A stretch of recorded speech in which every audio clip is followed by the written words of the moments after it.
Uh, so I've been 3 months here in Boracay, and it has been a lot of fun, a lot of kiting, a lot of crashes and progression.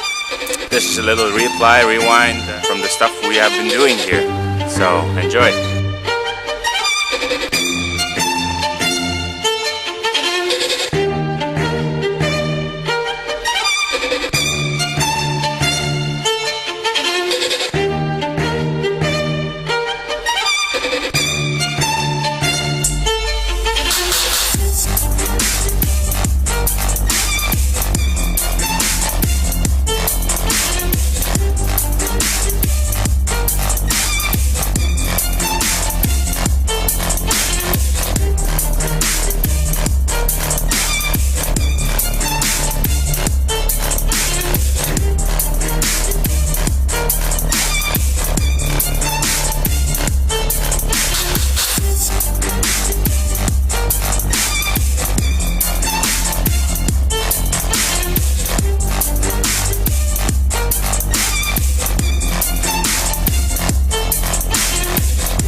I had this thing, yeah, I talk too much.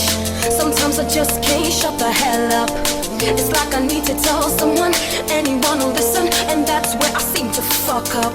Yeah, I forget about the consequences. For a minute there I lose my sense.